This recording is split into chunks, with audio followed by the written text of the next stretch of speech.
Everybody, it's Jeremy. Welcome back to the Slowest Blitz, where we are playing Asphodel. This is turn 23. See how things are going with the war against Phaeacia and Man. Dippo. Okay, so we have a Call of the Wild. And we can see there is likely a counter call from Man. So we've got a little Call of the Wild battle going back and forth between the two of us. We fire off at Flower Meadow Fortress, which is actually on the north side of Man, trying to kind of like switch things up a little bit here. And we can see there's actually a lot of fuck. So this is not gonna be good. Don't know if this was just a read, right? Like if Man was like, oh hey, this is in range, we know he's doing Call of the Wild. Or if this is just an army that is moving in the direction to kind of like work on that border of Phaeacia, right? Could be either of those options. Either way, this is a loss in Flower Meadow Forest, rather. And then we get All the Wild in Forest of the Lost. This is going to be significantly better for him. Wolves right into the backside. Wouldn't have mattered that much anyways. They definitely would have killed the 6 PD there. So, easy win for Man. Unfortunately, we are losing the Call of the Wild battle. So that is not great. Bunch of other fights, so let's just jump into these. We'll just go down the list. We have been attacked in Frosted Peaks. So this is not a Call of the Wild, but this is a Call of the Wild that steps. That's just walking around, right? So the remnants of a Call of the Wild. Which this actually could have gone either way. There was a chance, right? Like, we did kill 5 of them. We had some mannequins here. There was the opportunity to kill a few more and then rout the wolves, but I actually like Call of the Wild going against low amounts of PD. I think it is superior in its general success rate to Call of the Winds. Obviously, Call of the Winds having a better kind of like targeting spread, whereas Call of the Wild you need to be targeting forests. Call of the Winds you can target whatever you want. Then Call of the Winds has better mobility afterwards, but I think after the fact, as long as you got the 40 to 50 from targeting a forest, I feel like Call of the Wilds does better actually raiding other PD. So it's an interesting little differentiation between those two, though obviously most of the time it's just use whichever one you have. So we lose in Frosted Peaks. We're just going to watch these in kind of order. Battle between Vanarus and Pythium in Pythium. So a small amount of Herdmen, little defended commander in the back here. Just trying to take on some Pythian PD.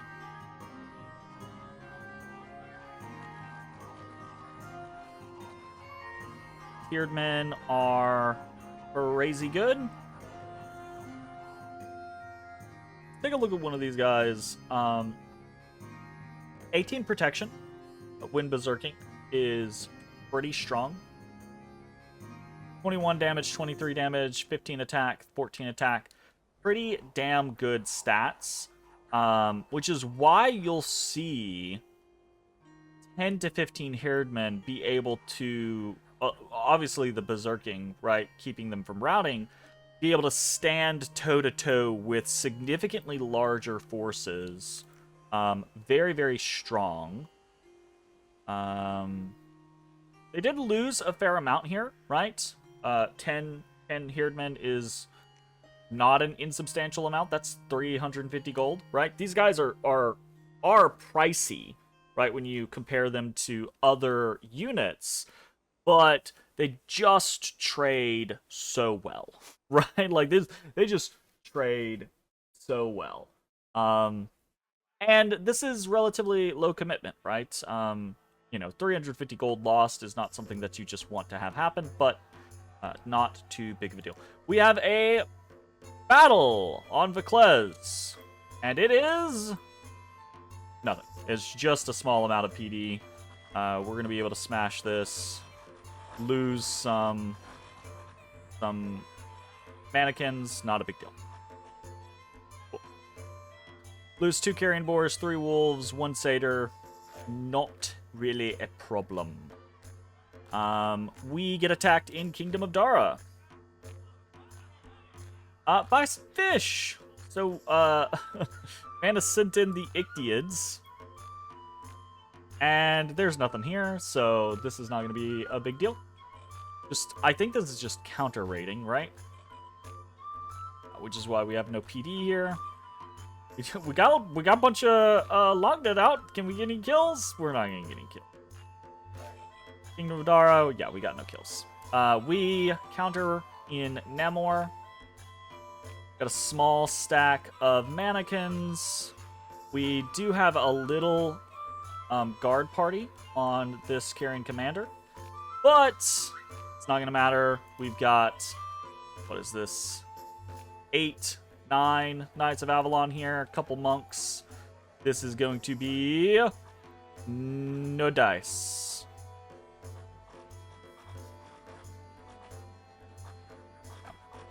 Those Knights of Avalon come in and wreck shop. So no kills. Well, no kills outside of province defense. Lose a little stack 45 of mannequins. So we're not, 45 mannequins is not a lot, but we're not at the point in the game where we have so many mannequins that we're just like, oh, 45, who gives a shit, right? Boy, chop, chop, chop. Some paws away. Sir? Sir? I'm not your personal scratching post, sir. So this isn't like super painful, but we would definitely prefer to avoid these losses, right? We see another Vanarus versus Pythium in Mon Herboa. Again, a little raiding party of Chewed Hierdman. You guys are so good. Ta! Chop chop. Nothing doing. And we get raided in Bycliff.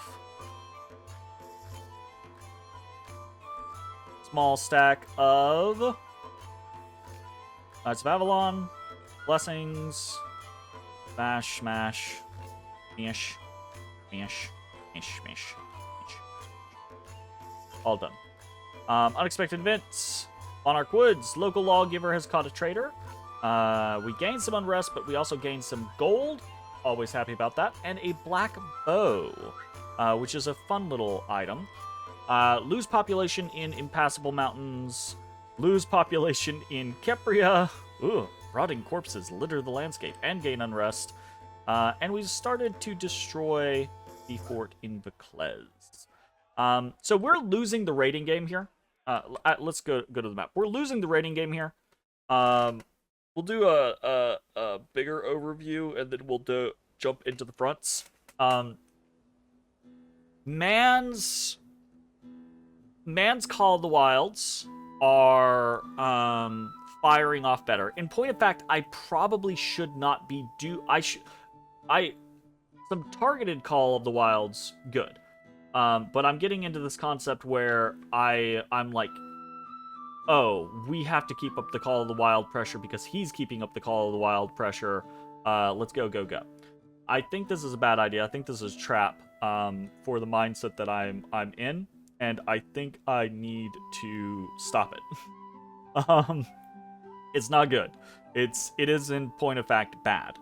But it is what's happening, and because his are being successful and mine aren't, along with his easy ability to have, 8 to 9 Knights of Avalon wreck just about any amount of PD or soft patrol force that I have out, is making it to where man is winning the little like back and forth rating war, and that means that partially a big part of this is because I am not committing what I need to commit. There's a combination of reasons for that. Part of it is my research is so good right now that I do not want to commit mages. And then the other part of it is that if I'm not going to commit mages, I'm hesitant to commit the forces that would be... Boy!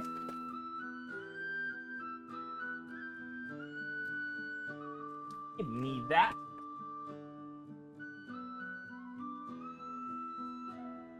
You've been sleeping this whole time. And then I start recording, and you're like, let's tap the papa. Let's play with the bag. I done had to take your bag away from me. Bad. He bad. So I'm not committing what I should be committing. There's multiple reasons for that, but it's putting us on the back foot, and we need to change that in the near future rather than the late future. Let's talk about different fronts. Phaeacian front. We're on Vaclez. We're about to not be on Vaclez because we can see stack here, right, in Loreborough. We know there was a stack up here in Flower Meadow Fortress, but that's not going to be able to make it to Vaclez. Let's look at... So it's 25 away from Loreborough, right? But we know the Knights of Avalon can... Actually, can the Knights of Avalon make that? Knights of Avalon might not be able to make that. We've got similar situation here, right? Basically, we know that man has moved away from Sylvania, presumably back into a differing position where they can threaten us here in Vaclez.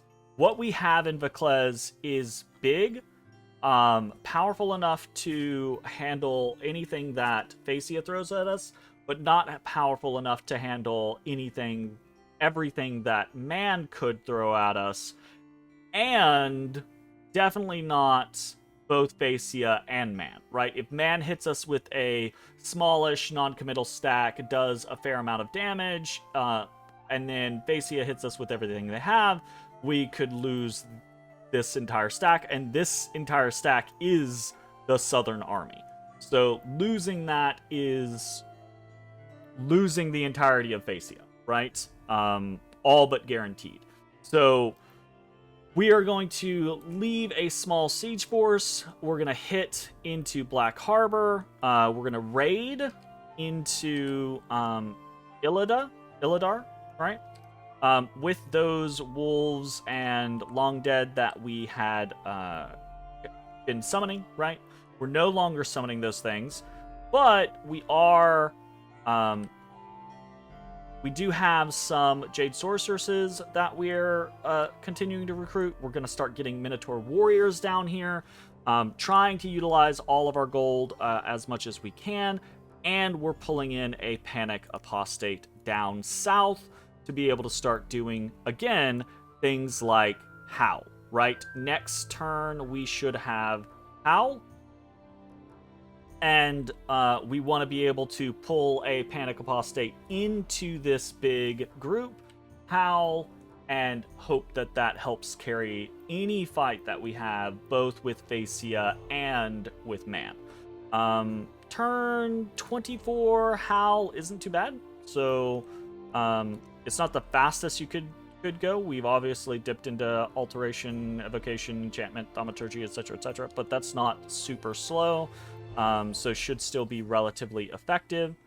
And that's really the majority of the Phaeacian front right now. We don't have a lot of other forces. That's part of why we're recruiting a bunch of Jade Maidens and Minotaur Warriors, is we want to have the capability of raiding parties down here. We want to have a more robust large army, but also the ability to split apart. We don't have a lot of leadership, etc., etc. Well, I say that. We have plenty of leadership with the Hierophants. So we're probably fine on the leadership front. We just need some bigger casters to add into the mix, and some more bodies. Because again, to beat the Knights of Avalon, we have to have a pretty intense amount of chaff. We do not have that right now. Also gonna, with the reanimation, gonna hopefully get some more chaff and see how that goes. We are also, I guess we'll kind of like do this in wrapped into the switching demand scenario. We're also hitting Force of the Lost and Banded Hills with Call of the Wilds. I don't know if this is a good idea. Really, so the Force of the Lost one should be fine. I don't expect him to put any amount of PD here, right? And in fact, I don't even expect him to leave these wolves here. I kind of expect him to raid down into like New Coast, or just be a nuisance elsewhere. And right now we're kind of just going to have to take it. We don't want to spend money pumping province defense in a place that we're not even sure that's going to get attacked. And if it's attacked by the wrong thing, the province defense will be irrelevant, right? So kind of just have to accept that he's probably going to move and attack somewhere else. If he doesn't, though, they're probably going to sneak somewhere else. He might not sneak, though. If he doesn't sneak, if he's just sitting there, or if he's going to try to move directly somewhere else, right, then the Call of the Wilds will catch him. The hope is, right, he lost 8 units here. We should have the stronger force and hopefully rout and see how that goes. No idea if that's actually going to be successful or not. The Banded Hills one is questionable, right? Because it's not a forest. We're not going to get as many wolves out of this. But I am trying to just choke Phaeacia out as much as possible. From the amount that we've seen that he has had previously, he does not have a large army, but he does have a fair amount of big-ticket mages. All of his units are, or not many of his units are sacred, so he's not going to get, like, the cost reduction. So if we can screw him over on income to where his upkeep is higher, and even if he just starts losing a few units here or there, that could make the difference between... Again, if we fight Phaeacia, I think we're going to win, but that could make the difference between it being a overwhelming victory and a, solid victory, right? Like that kind of concept. So, hopefully this works. If it does, great. If it doesn't, I really shouldn't be doing these Calls of the Wild anyways. I should be putting these gems into either Carrion Fortresses or Panic Apostates, or even just Carrion Centaurs at this point. But I kind of got hyped up with the let's Call of the Wild spam and counter Call of the Wild and blah blah blah blah blah. So not great. We'll see how it goes. Moving over to the man front, which is kind of quickly becoming its own two-front scenario already, right? We're doing a lot of counter raiding. We're moving around a fair amount of Carrion commanders just to gather stuff. Let's take a look at recruitment real quick. No recruitment in Monarch Woods because most of the recruitment for this has switched down to Phaeacia. No recruitment in Micton. Sages up here in Shadowglade. Dryad Hag and Black Centaurs continuing in Asphodel. We kind of are starting to feel the income issue. We can see our upkeep is starting to get pretty high with the amount of Dryad Hags that we have, the amount of Sages that we have, but also we're starting to have a fair amount of Minotaurs, right? And these guys are 40 gold a year, which is not an insubstantial amount when you have a ton of them. So that is starting to add up. Over 1,000 upkeep at this point is starting to be a little painful. We also have the 2 Panic Apostates on their own. These guys are 330 gold a year. So that's very painful. I should probably be looking to get twice spawned and kill these guys off as quick as possible. But we'll see how that goes. Other things that we're doing, we are trying to counter raid, tossing. We sent this guy here last turn. My assumption was we snuck him in there last turn. My assumption was that that was a misclick and I was wanting him to attack last turn, but we didn't do that. So we will be attacking this turn with some reinforcing mannequins. We'll be counter raiding in Frosted Peaks with some mannequins as well. And then just moving other mannequins around, gathering up individuals and things like that. We're going to jump from Kingdom of Dara down into Bycliff with the assumption that they are not going to stick around there. Again, I would like to control territory in my dominion for as long as possible so we can trace income. We're not going to trace income from something like Vangar or Kingdom of Dara. I guess Kingdom of Dara, technically, we could if we take Black Harbor, right? I didn't really talk a whole lot about this, did I? We're moving off of Vaclez because of all that. We're moving into Black Harbor rather than Pugria because I want to stay close to Vaclez, but also this is just kind of like a kill as much Phaeacian territory as we can while we're threatening where their army is. That type of situation. And between Pugria and Black Harbor, it really doesn't make a lot of difference. Like, mana's not going to catch us in one over the other more easily, right? So, anyways, going to be raiding into Iron Peaks with a small stack of wolves. Don't know that that's going to matter too terribly much. I kind of wish that I had just moved stealthy units into his back line, but as we can see, right, like, I think he's doing a good job patrolling in kind of like a semicircle. The area between us and his kind of like heartlands, or at least the back portion of his lands, which I think is a very wise thing to do, especially when you are dealing with a nation that can do stealthy raids.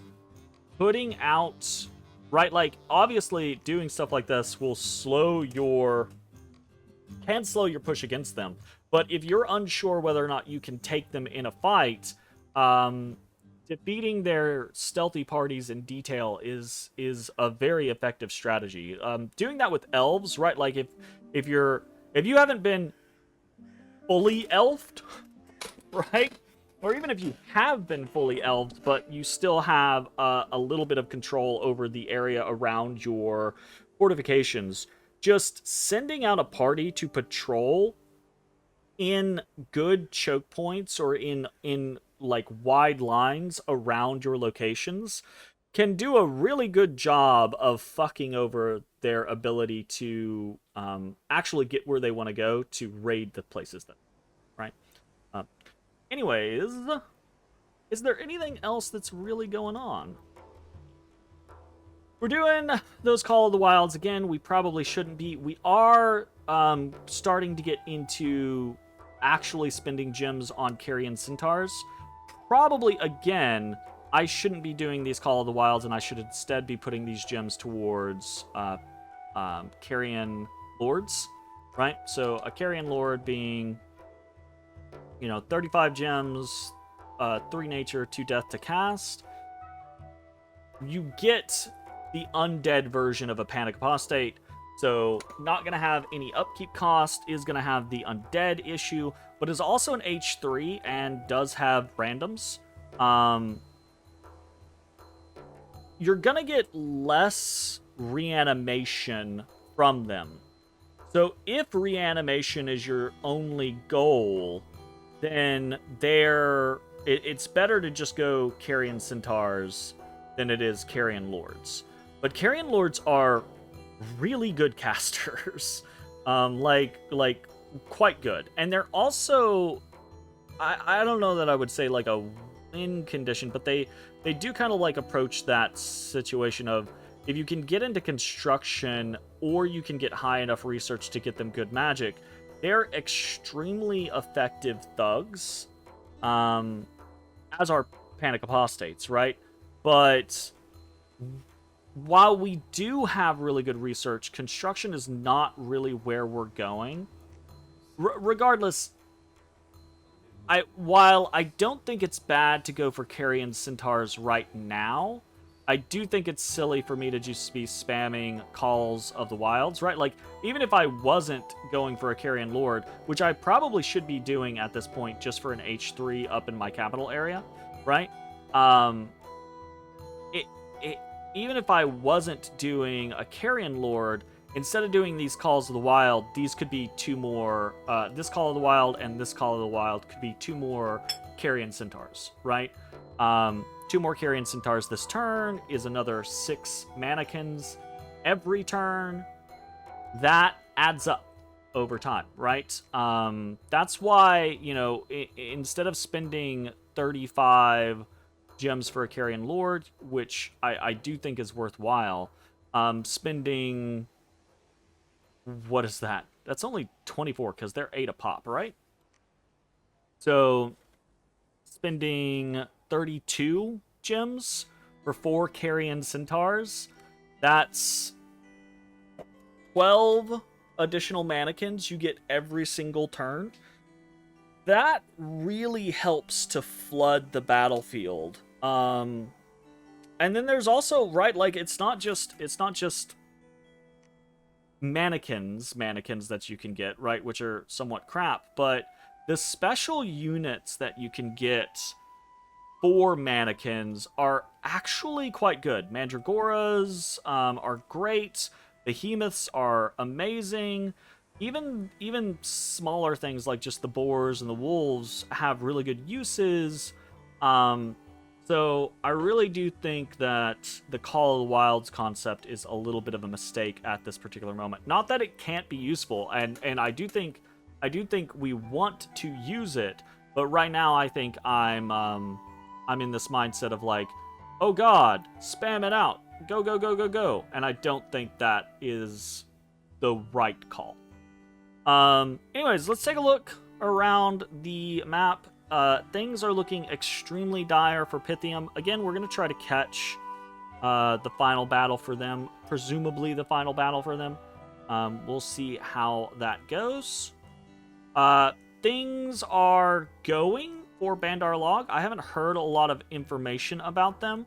Or their war with Agartha and Abysia.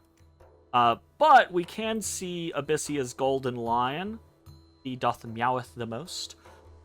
Which is apparently the reason why Abysia was able to expand so well, both above and underground. So that's pretty interesting. This thing is relatively scary, from what I've heard. We're going to try to keep eyes on it, but no idea if we're going to actually be able to do so. Interestingly enough, Abysia, I think this is right around the time Abysia reached out to me to kind of like, not negotiate borders or anything like that, but just kind of like touch base and see how things were going and blah blah blah blah blah. It didn't get great vibes there. I definitely got vibes of if I wasn't at war with Bandar Log, I would definitely like attack here. Or vibes of, if I kill Bandar Log, I will definitely attack here. You know, so we'll see how things end up going with Abysia. That's a pretty interesting scenario. Again, I don't know. I know there is a conflict either brewing or happening between Jotunheim and Pyrene, whatever their name is. But I don't know if it is ignited just yet. And that's mostly what I know around the world. Still kind of hoping and wishing and praying that Ulm will come into the war against man. But I think probably what's likely is that they're gonna focus on taking these thrones, and be a little bit of a throne king. We haven't talked a lot about thrones in a while. So you need 13 ascension points, right? At 2 thrones a pop, that means you need 7 thrones to win out of, what is it, 3, 6, 9, 12? That's, that's only 1 over half, which makes sense, but it's also painful. It's definitely a situation where it's like, you're not going to be throne rushing, and you're not going to be throne rushing easily in a lobby of, I think, this skill level. And then it's also a scenario of where the fuck are all the thrones, right? So for the most part, they are relatively spread out, excepting that there are 3 in Ulmish territory. So it really does make Ulm the kind of like throne king, having a quarter of the thrones in the game. The issue is right, like a lot of times you'd be like, oh, that means Ulm has the easiest chance of winning because they just need 4 more thrones, right? Well, yes, but where are those thrones, right? There's my throne over here, Pyrene. I think this is maybe Pyrene or Nabah. And then down here is Man. Over here is, was Phaeacia. They're so far away, right? So like Ulm would need these 3, and then also like 1, 2, 3, 4. So this is a pretty wide chunk of land with wars against at least 3 individuals without other stuff going on. Obviously not all at the same time, right? But without anyone else being like, oh, Ulm has 5 thrones, we need to stop that type situation. And then everyone else is like, without dipping into Ulm, it's very unlikely that we win, right? So it's an interesting situation right now where all the thrones are and what is going on with the overall kind of like game state. So yeah, I don't know what's gonna happen in the next 10 turns. We could be dead in the next 10 turns because there could be obviously, right, like Man is already a very tough opponent for us. I do think we're winning.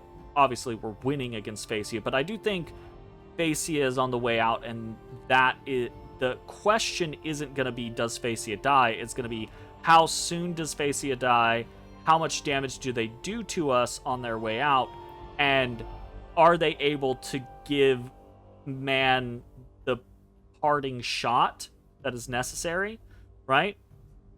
So we'll see. Yeah, we'll see how all this turns out. Anyways, I think I'm just rambling at this point. Thanks for hanging out. We'll see you next time. Bye-bye, everybody. Hey, everybody. Thanks for watching. If you enjoyed the video, consider leaving a like, commenting, or subscribing. It really helps me out. If you'd like to see me live, head over to my Twitch at twitch.tv/thedistanthorizon.